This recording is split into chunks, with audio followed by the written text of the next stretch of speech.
Hello प्यारे बच्चों, कैसे हो आप सब। आज हम टॉपिक करेंगे तत्पुरुष समास का।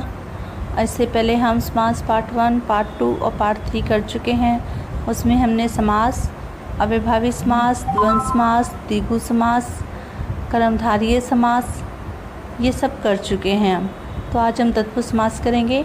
और अगर आपको यह वीडियो अच्छी लगती है तो ये जो लाल बटन दिख रहा है आपको, इसको सब्सक्राइब कर दो जिसने कर दिया है, ठीक है। जिसने अभी तक नहीं किया है वो कर। स्टार्ट करते हैं तत्पुरुष समास।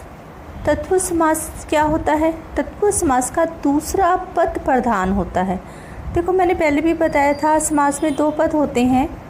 एक तो पहला होता है पूर्व पद और दूसरा होता है उत्तर पद। तो यहाँ पे दूसरा पद प्रधान है, यानी कौन सा पद प्रधान है? उत्तर पद। कर्ता और संबोधन कारक की विभक्ति को छोड़कर शेष सभी कारक की विभक्ति का क्या हो जाता है? लोप हो जाता है। क्या हो जाता है? लोप हो जाता है।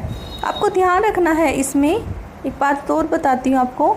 जो उत्तर पद होता है वो विशेष्य का कार्य करता है, ठीक है। जो उत्तर पद होता है किसका कार्य करता है? विशेष्य का। और जो पूर्व पद होता है, पूर्व पद, वो विशेषण का कार्य करता है। किसका कार्य करता है? विशेषण का। और यह बहुत अच्छे तरीके से मैं आपको पिछली वीडियो में समझा चुकी हूँ, जो कर्मधारय समास की वीडियो मैंने कराई थी, कि विशेष्य क्या होता है, विशेषण क्या होता है। ये आप कर लें, आपके अलंकार में, समास में, दोनों में बहुत इम्पोर्टेंट है। तो उत्तर पद विशेष्य होता है और पूर्व पद विशेषण। विशेष्य क्या होता है? जिसके बारे में कुछ कहा जाता है, बताया जाता है, जिसका वर्णन किया जाता है। और विशेषण क्या होता है? जिस शब्द से विशेष्य के बारे में कुछ कहा जाए, बताया जाए, वर्णन किया जाए, विशेषता बताई जाए, वो क्या होता है? विशेषण। विशेष्य जिसके बारे में कुछ कहा जाए, विशेषण जिस शब्द से विशेष्य के बारे में कुछ कहा जाए, ठीक है। तो ध्यान रखना है आपको। सबसे पहला है कर्म तत्पुरुष। कर्ता और संबोधन नहीं यूज होता, नहीं प्रयोग होता इसमें, ठीक है। तो सबसे पहले है कर्म तत्पुरुष। अब देखो, इनकी भी परिभाषाएं पूछ लेते हैं। तो बहुत ही आसान परिभाषा मैंने इसमें लिखी है, आप पढ़ोगे बहुत अच्छे तरीके से आपको आ जाएगी। कर्म तत्पुरुष क्या होता है? जिसमें कर्म कारक की विभक्ति का लोप हो जाता है, लुप्त हो जाती है। वो कौन सा होता है? कर्म तत्पुरुष। अब देखो, इस एक से हम सारी परिभाषाएं ऐसे बना लेंगे। करण की पूछेगा तो करण कारक की विभक्ति का जिसमें लोप होता है वो करण तत्पुरुष। संप्रदान कारक की विभक्ति का जिसमें लोप होता है वो संप्रदान तत्पुरुष। ऐसे बनाते जाएंगे। अब उदाहरण देखो, पहला परलोक गमन। अब देखो, गमन उत्तर पद है और परलोक पूर्व पद है। गमन, गमन मीन्स होता है जाना। गमन मैंने क्या होता है? जाना। उसे जाना तो है, गमन की बात कर रहा है ना, जाने की बात कर रहा है, जाना तो है, लेकिन कहाँ? परलोक। यानी गमन शब्द क्या है? विशेष्य है और परलोक की क्या है?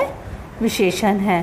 परलोक जाना है, कहते हैं ना, कहाँ? परलोक सिधार गए, नरक जाना है, स्वर्ग जाना है, तो जाना तो है उसे, लेकिन कहाँ जाना है? परलोक। और कर्म कारक की भक्ति का लोप हो जाता है। देखो, गमन विशेष्य है, हम कहेंगे परलोक को गमन, ठीक है। कर्म कारक की जो विभक्ति होती है वो क्या होती है? को होती है, को लगता है। तो गमन कहाँ पे? परलोक को। सेकंड एग्जाम्पल देखो, ग्राम गत। गत मीन्स गमन या जाना, ठीक है। गत मीन्स भी जाना होता है। गत जाना तो है उसे, लेकिन कहाँ पे?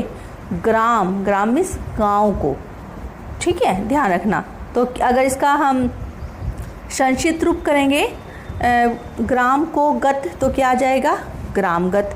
और अगर हम इसे अलग करके लिखेंगे ग्रामगत को, तो आपको पता है गत क्या है? विशेष्य है और जाना तो है उसे, कहाँ पे?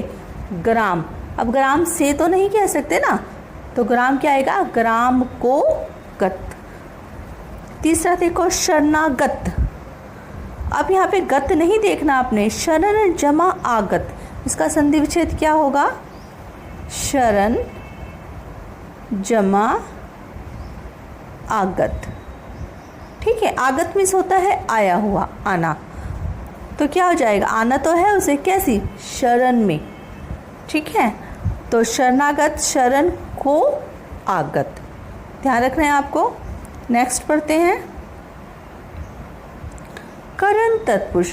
करण तत्पुरुष की जो विभक्ति होती है वो से होती है और द्वारा होती है। ठीक है, दोनों ही होती है। अब करण की भी से होती है और अपादान की भी से होती है। क्या डिफरेंस है, क्या अंतर है? देखो, करण में जो से का प्रयोग होता है वो किसी को जोड़ने के लिए होता है, और अपादान में जो से का प्रयोग होता है अलग करने के लिए होता है। ये अंतर है, अभी आपको एग्जाम्पल से बताऊंगी मैं। ठीक है, जैसे पहला है रेखांकित। अंकित तो है लेकिन कैसे, रेखा से। तो क्या विग्रह हो जाएगा, रेखा से अंकित। तुलसी कृत, कृत मैंने करना, कृत क्या है, विशेष्य है। कृत शब्द क्या है, विशेष्य है, और किया है किसने, तुलसी ने। तो क्या आ जाएगा, तुलसी द्वारा कृत। गुण युक्त, अब देखो युक्त तो है, युक्त उत्तर पद है, विशेष्य है, इसके बारे में बता रहे, युक्त तो है लेकिन कैसे, गुणों से। अवगुणों से भी तो होते हैं लोग युक्त, अवगुण भी तो होते हैं, लेकिन युक्त तो है कैसे, गुणों से। तो क्या आ जाएगा, गुण से युक्त, यानी इसमें गुण व्यक्ति में जुड़ रहे हैं। से का प्रयोग तो हुआ है लेकिन जुड़ रहे हैं। आगे देखो नेक्स्ट, संप्रदान विभक्ति। तो क्या आ जाएगी अगर परिभाषा पूछूं तो, संप्रदान कारक की विभक्ति का लोप हो जाता है। जिसमें संप्रदान कारक की विभक्ति का लोप हो जाता है तो क्या होता है, संप्रदान तत्पुरुष। अब देखो पहला एग्जाम है माल गोदाम। गोदाम तो है लेकिन किसके लिए, माल के लिए। ठीक है, रहने के लिए नहीं, माल के लिए। तो गोदाम शब्द क्या है, विशेष्य, और माल क्या है, विशेषण। यानी जो माल शब्द है गोदाम की विशेषता बता रहा है। तो गोदाम तो है किसके लिए, माल के लिए। तो क्या आ जाएगा अगर इसका विग्रह करेंगे, और संप्रदान जो कारक होता है उसकी विभक्ति होती है के लिए। ठीक है, के लिए का इसमें प्रयोग होता है। तो क्या आ जाएगा, माल के लिए गोदाम। रहा खर्च, अब खर्चा तो है लेकिन किस चीज़ के लिए, राह के लिए। ठीक है, रास्ते के लिए। तो क्या आ जाएगा, राह के लिए खर्च। और जो भी इसमें ये कारक विभक्ति लगती है विग्रह करते हुए, ध्यान रखना हमेशा पूर्व पद के साथ लगती है। किसके साथ लगती है, पूर्व पद के साथ, पहले के साथ। जैसे युद्ध भूमि, तो क्या आएगा, विग्रह करूंगी, युद्ध के लिए भूमि, भूमि के लिए युद्ध नहीं। क्या आएगा, युद्ध के लिए भूमि। भूमि तो है लेकिन किस चीज़ की, युद्ध की। तो युद्ध के लिए भूमि, इसलिए जब भी कारक लगेगा किसके साथ लगेगा, पूर्व पद के साथ। नेक्स्ट देखो, अपादान तत्पुरुष परिभाषा क्या होगी, जिसमें अपादान कारक की विभक्ति का लोप होता है। ऋण मुक्त, ठीक है, ऋण मुक्त। अब देखो ऋण से मुक्त, मुक्त क्या होता है, अलग होना। अब वो मुक्त तो हो गया है, किससे हो गया, ऋण से, यानी ऋण से वो क्या हो गया, वो मुक्त हो गया है। गुणहीन, हीन मैंने होता है कमी, तो क्या आ जाएगा, गुण से हीन, उसमें क्या हो गया, गुणों की कमी हो गई है। धर्म विमुख, से विभक्ति किसके साथ लगेगी, मैंने बताया है पूर्व पद के साथ। किसके साथ, पूर्व पद के साथ। तो क्या आ जाएगा, धर्म से विमुख। संबंध देखो, संबंध कारक की भक्ति का लोप हो जाता है। ठीक है, जिसमें संबंध कारक की भक्ति का लोप होता है वो कौन सा होता है, संबंध तत्पुरुष। राष्ट्रपति, अब आपको पता है, मैंने बता दिया किसके साथ लगेगी भक्ति, पूर्व पद के साथ, पहले पद के साथ। और संबंध तत्पुरुष की भक्ति क्या होती है, का, के, की, ये तीन विभक्तियां होती हैं। राष्ट्रपति, तो क्या जाएगा, राष्ट्र का पति। राजकन्या, राजा की कन्या। पराधीन, पर के अधीन। देखो तीनों विभक्तियों का प्रयोग किया है, का, की का और के का। तो आगे देख लेते हैं अधिकरण। अधिकरण तत्पुरुष क्या होता है, जिसमें अधिकरण कारक की विभक्ति का लोप होता है।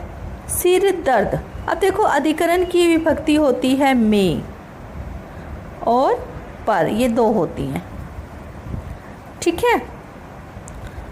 सिर दर्द, देखो सिर दर्द कब होता है, सर के बाहर या अंदर, अंदर होता है ना, तो क्या आ जाएगा, जब अंदर का प्रयोग किया जाता है में का और जब बाहर के लिए तो पर का। तो सिर दर्द, सिर में दर्द आएगा। आप बीती, आप पर बीती, ठीक है, क्या आ जाएगा, आप पर बीती। दानवीर, दान में वीर, ठीक है। ध्यान रखो, एक बार दोबारा सारा कर लेते हैं। जो कर्म कारक की भक्ति होती है उसमें किसका प्रयोग होता है, को का। जो करण कारक की भक्ति होती है उसमें क्या होता है, बताओ जल्दी से का, ठीक है। जो संबंध होती है उसमें क्या होता है, का, के, की का। और बताओ, चलो मैं ही बता देती हूँ। इसमें आपका अधिकरण में होगा में, पर का, ठीक है। कर्म में होगा को का, संप्रदान में होगा के लिए का, ठीक है। Thank you.